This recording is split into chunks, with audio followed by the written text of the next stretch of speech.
Show me the money. If you're watching this video right now, you are likely in the top 10% of the world's population as far as wealth goes. Your only responsibility is to put meat on the table. Show me the money. Name of the game, move the money from your client's pocket into your pocket. The point is, ladies and gentlemen, that greed, Show me the money. for lack of a better word, is good. 10%. Greed is right. Greed works. Into your pocket. And so you have young people going to university coming away with a huge debt. And you need to make a vow of faith of $1,000. Millions of people every night go to bed without food. And is right. Millions of people are throwing away their food. Top 10%. Huge debt. Greed works.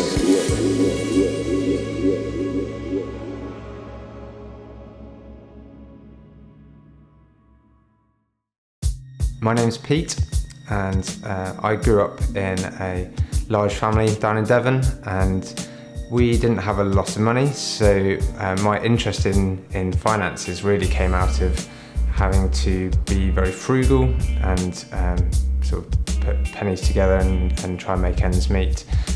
I would say the main problem that comes up when people are interested in having a conversation about money is that they just don't know where they're at. They often will have sort of one pot of money, and their salary goes in and their expenses kind of go out here and there, but at any one moment they have no idea whether they can afford the next month, whether they can go out and buy that dress that they want. They just have no idea whether they're in a good financial situation or not. When you look at our parents' generation, it was all it was cash and physical bank statements. It was very easy to see what money you had, and you would check every month, go through, see what you'd spent your money on. These days we've got Apple Pay, online banking, internet shopping. It's just numbers on the screen, so you don't really know where you're at. You don't kind of have a feel for, is this real money? Am I actually spending? I think it's just so easy to spend and just not realise that it's money going out of your account. One of the things I'm involved with is running a money course that Christians Against Poverty set up called Cap Money. And on this course, we basically teach people to budget, save and spend. So we teach them a system so that they can manage their money, know where they're at, and then allocate it to all the different places that it needs to be. And then they know at any point in time, yes, I've got money for that. I know I can afford my food. I know I can pay the bills. So it all works together, and it's just a really liberating system. So people find a lot of freedom from putting the system in place. I think that these days, money is one of these big taboo subjects that a lot of people don't like to talk about. It's almost at the level of sex and death, and actually it's something that we kind of want to bring out and be free to talk about in a non-judgmental way, because only then will people seek help and start putting in place systems and practices to actually manage your money in a more sensible way.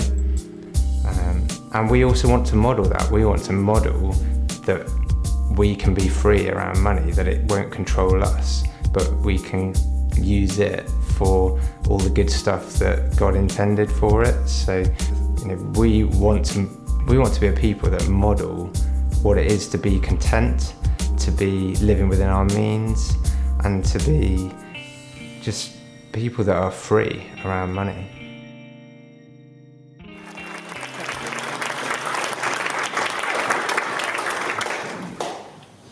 So we've been doing this series of Money Talks. This is the second one. We're calling it Life After Debt, because we want to look at how money management works. And actually we want to have a situation where every single person sees a way that they can get out of debt, whatever kind of debt that you're in. And the fact of the matter is that our whole financial system is based on the basis of debt itself. And so if you missed last week, it'd be great if you could go and catch up. It's on the website, woodlandsmetro.church/money talks. When I got to university, my mother terrified me. She sent me in with this story, which I could not get out of my head, and it has been a huge impact on my life. She basically said, Philip, when you go to university, you'll be fending for yourself, you'll be cooking for yourself, your life is in your own hands, I won't be there for you. I want you to promise me that you will always cook pork well. I said, Mum, why do I need to cook pork well? And then she told me a horror story, and I'm going to tell you this horror story. She said, if you don't cook pork properly, if it's not properly cooked, if it has been handled by anyone that has a particular kind of infection, you will catch something from your pork called a tapeworm. Yeah. A tapeworm, a little microscopic little bit of worm that's in the meat that you can't see, but it will go into your stomach. And once it's in your stomach, it will go through your intestine. And once it's in your intestine, it has suckers and hooks, and it will hook and suck onto your intestinal wall, and it will grow to a length of up to 36 feet inside your stomach. And while you eat all the food that goes down into your system, the worm will eat it up. And no matter how much you eat, you will always be hungry. The more you eat, the more hunger will gnaw away at you. Because instead of the nutrients doing what they should do to your body, that tapeworm is hogging it for itself. And you will die feeding yourself and yet starving to death. I tell you what, these days, and from that moment on, I cook my pork like it's as tough as Kevlar. It can stop bullets, because I don't want to get that tapeworm. The fact of the matter is that a creature that gets a hold of you, that takes what's supposed to be coming to you, takes it for itself, so that you're always hungry, never satisfied, always eating, never full, always reaching out, never being totally happy and content. That is a great picture of what the Bible talks about when it talks about the kind of the thing behind money, mammon, or the money god. It's that kind of, it's like a spiritual reality that so many of us in our society, we can get gripped by something, and it takes a hold of us. It somehow gets into the system because everyone's infected by this. And you can get this thing that has a hold on you so much that you spend and you spend and you spend, but you don't feel happy. And you have a need and you have a want and you have a desire, but you don't feel fulfilled.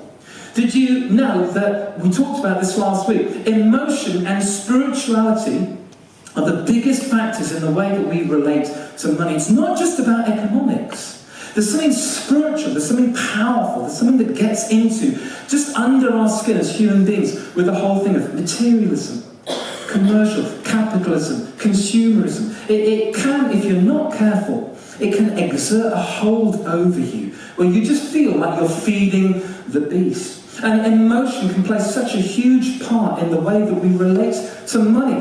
And for most of us, money issues are not to do with economics, they're to do with emotion. And many people that get into problems with money, with finance, with debt, they don't have money problems, they have emotional problems. They have something in the heart of them which isn't satisfied by what should satisfy it. Back in the 19th century, the richest man in the world was a guy called John D. Rockefeller. You'll have heard of him. He's an American guy, oil magnate. He was asked by one reporter, how much money do you need? And he said, just a little bit more. Just a little bit more. And that's the tapeworm money thing working its way through. No matter how much you've got, no matter how much you've taken, you're always hungry, always wanting more, always wanting to get something else that's going to fill you. Just a little bit more money, just a little bit more possessions, just a little bit more acquisition, just a little bit more stuff in my life, just a little bit more in my salary, just a little bit more of the things that I can hoard and hold and call my own, just a little bit more. And how do we break out of that? How do we get free from that? And the reason that we find ourselves in this position with that kind of that hunger that is unsatisfied, that emotional need which looks for money to fill it, that's going to define me, that's going to give me value and dignity, and look at my clothes and look how well I'm doing and look at the symbol of my status. Today, the average person in the UK spends 10% more than they earn. Actually, I put 10%, it's actually more like 13%, but I didn't want to scare you. The average household debt, and I know that you all put 0, but the average household debt in the UK is £9,500. And we're in the grip of this fever dream with money, where we're drawn to always spend, always accumulate.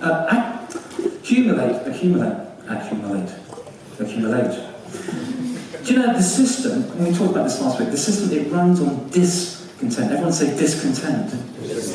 Discontent, and that's what the whole thing is powered by. In our advertisers, they rob us of our dignity and then they sell it back to us at the price of their product. It's all about, if I had this, then I would be happy. If I drove this car, then I'd feel good about myself. If we were in this better house, or we had this bigger kitchen, or we had these financial securities, then we'd feel better. It's all on discontent. And the great news is that Paul, as we looked at last week, when he wrote to the early Christians in the first European church at Philippi, he says to them, he says, I've learned the secret of being content in any and every situation, whether well-fed or hungry, whether living in plenty or in want. I can do all this through him who gives me strength. He's saying the issue to grapple with is one of contentment.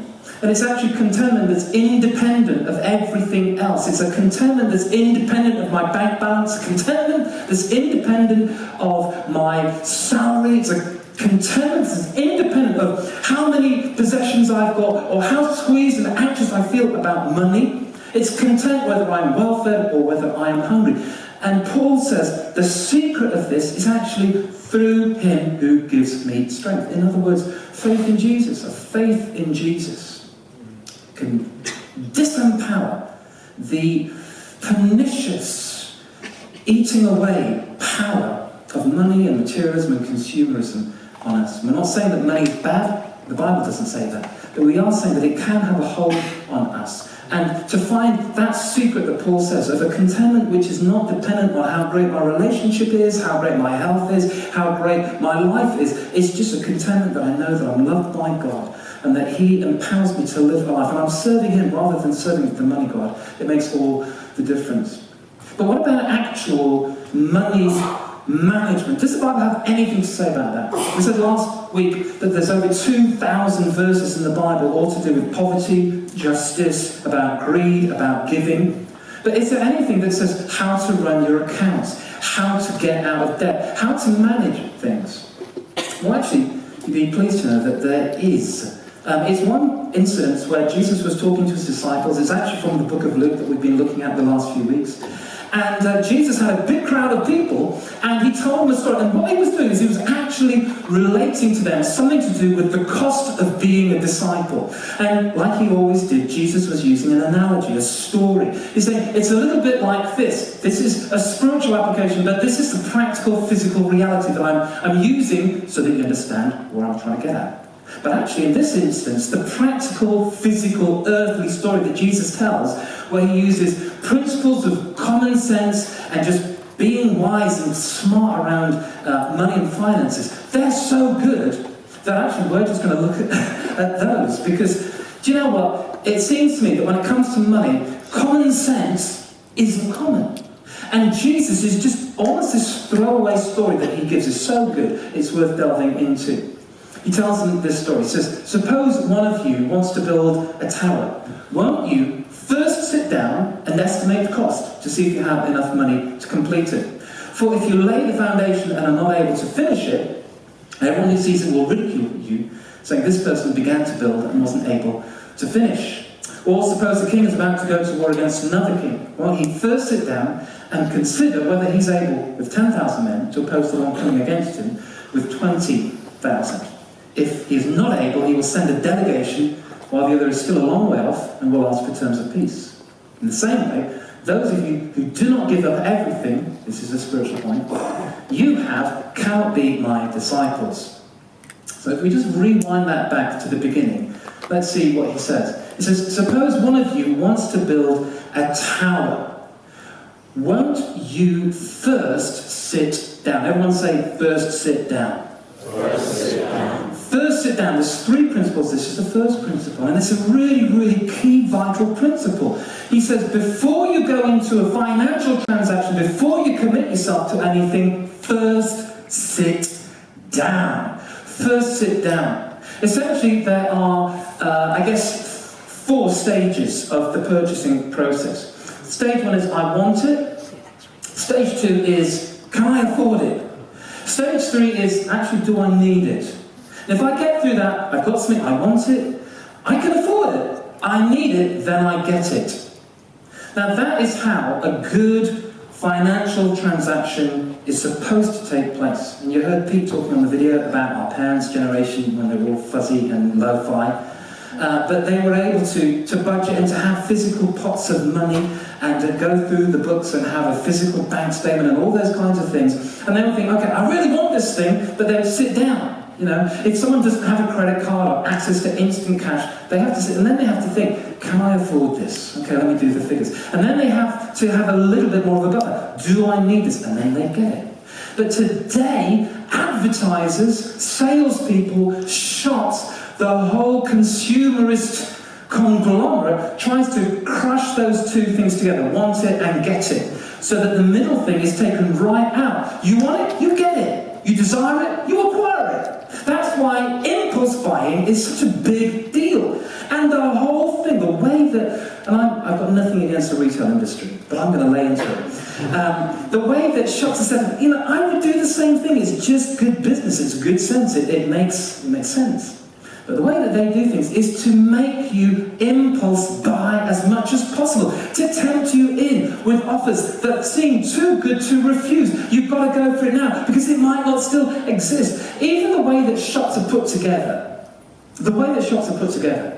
it's not by chance, it's not random, and it's definitely not for your benefit. Okay, I'm going to prove it. Corner shop. Think of your local corner shop, your Tesco's, Metro, or Sainsbury's local, or whatever it may be, or maybe, who knows, maybe an actual shop with real people in who love the shop and love the community. But your shop, your regular corner shop, do you know what the 2 most common items that people go into those shops to buy are? Name them. Milk and bread. Milk and bread, very good. So milk and bread right at the very beginning of the shop, right at the entrance, is that right? No. Where are milk and bread? Right at the back. Are milk and bread next to each other? No. Okay, so what you've got to do is you've got to walk down the aisle past all the nice things to get to the very back of the shop. And then to the very back of the shop, you'll find the milk. And then you've got to walk past all the nicest, in my local Sainsbury's, I've got to walk past this huge, bounteous display of bakery goodies before I can get to the bread. And even then, the ice cream is just out of reach, calling to me, crying out to me, tempting me, flirting with me. Then I get my bread and I get my milk and I walk, and I've got to go through the gauntlet before I can pay for the jolly stuff with every nice thing that you have ever seen. They put a little kind of, you've got to go through this narrow thing on either side, nice things before you can pay your money. It's designed to appeal. You desire it, acquire it. You want it, get it. Oh, it's right here. It's right in front of you. Go for it. The way that the whole system is set up is designed to make you want to buy things and then make it as easy as possible for you to actually acquire it, to purchase it. You know, we have credit cards. Credit cards. In fact, someone once estimated. In fact, let me tell you this. Credit cards make you spend more because it's so easy, it's so accessible, it's so clear and quick and easy. My Apple Pay, I've got Apple Pay on my phone. When I pay for something through Apple Pay, I feel cool because I'm like, ding! My phone dings at me, and I kid you not, if you've got Apple Pay, you know I'm telling the truth. It vibrates in my hand, and I get this kind of buzz of reward system that just goes, hey, I feel good. Let me do that again. Ice cream, you're back in the game. Bam! Because it's designed to make me just think, I want it, I get it, I want it, I get it. But Jesus says it's so important. This is vital. The first thing that you do, sit down. And when you sit down, you buy yourself time to bring in those essential ingredients again. I can afford it, do I need it? Or maybe I can't afford it, maybe I don't actually need it. Maybe I do need it, but I can't afford it. But whatever it is, I need those things. And in this case, time is on your side. I would suggest that when you go shopping, that you, unless you know exactly what you want, that you aim to not buy on a shopping trip until you've taken a look, and then first sit down, get back in the car, get back to your home, think it through, work out, do I really need this thing? Can I afford it? Because when we go out, it's so easy. I got a credit card, they gave me an £8,000 limit. I could go for bread and milk and buy a car, because it's so easy, it's so immediate, there's no buffer. And so Jesus says, look, this is just common sense, this is really simple stuff. First of all, sit down next to me. All you need to do is bite, if you were alive in the 80s, you know that one. But all you need is just a little bit of time. When you buy that time back, it gives you that psychological breathing space to be able to push back from that instant desire to take the thing that is being tempted in front of you. I know this is true because the shops they're not even subtle about it. Back in Christmas, I was walking through Cabot Circus, I saw House of Fraser. I walked past this sign in the window, literally couldn't believe it. I had to walk past again, and I took a picture of it. It said this. I took this on my phone. Get what you want, not what you need.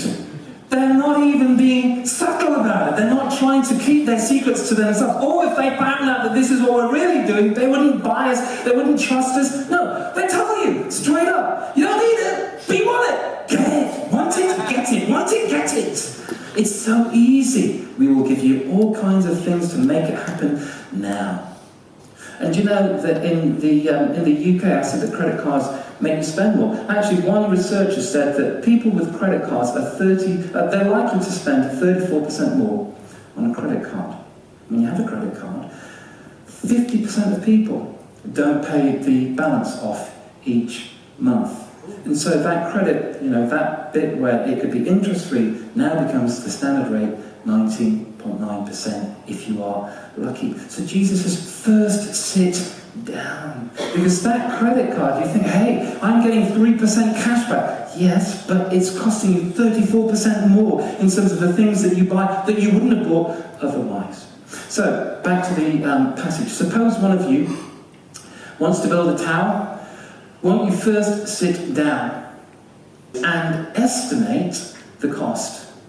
First sit down is the first step. Estimate the cost is the second step. Now, we've actually provided something for you. What we've done is we've come up with, there's 10 of these, there's 3 little sheets, it's pretty simple, pretty straightforward. But this is a reality check. This is something that you can use. Anyone that wants them, they're just on the speakers here at the front at the end. But you can get them. This is how you add up. What is my income? What are all the sources of income that I've got? Whether that is a salary or child support or benefits or whatever it may be. And then the next couple of pages are, what are the things that I am spending? It's really difficult today. It's really difficult to figure out how much money you actually have because we've got all these pulls on our money and they're all happening sort of automatically. We're not walking down to the bank and paying checks to the gas board. It's all done by direct debit, but you've got all these different things, taxes and council taxes and charges for your TV and charges for your phone and your monthly thing for your mobile and all these different things. They can be just hemorrhaging out of your account, but you don't know what you've got. How can you possibly estimate the cost if you don't know how much money you have and how much money you've got available? So it's really important. So if you'd like to take one of these, even just to look at it, even if you don't go through it, it's really worth your time. But it's worse than that because the things that we buy cost us more than we think, particularly in our society, in our system. With credit and with finance available, I'm going to give you just a little, in fact, I've done a little bit of research on this. All my figures are solid. I've researched this. Now, I've researched the fact that, actually, if you went to the cinema this weekend, your tickets would cost you, let's say, £10. Okay? 2 tickets is a double day. 2 tickets, £20. Okay, you go to see Batman vs Superman, you spend £20. You decide, I'm going to be frugal, I'm not going to go for the 3D, I'm not going to go for the glasses. I'm going to just pay £10 per ticket, 2 people, £20 a ticket. You pay with your credit card. However, your credit card, if you're one of those 50% that doesn't pay the entire balance off each month, then your credit card can actually work against you. Most credit cards are around about, like I said, 19.5% interest. Some of them go up to literally 50, 65% interest. But say a good one, 19.5% interest. If you pay off the minimum amount each month, that's usually 3%. Do you know how long it will take you to pay off those cinema tickets for that 2 hours on a Saturday evening if you just pay the minimum amount? It will take you 15 years, give or take. And by that time, those cinema tickets will have cost you £40. You're literally paying twice as much as you should.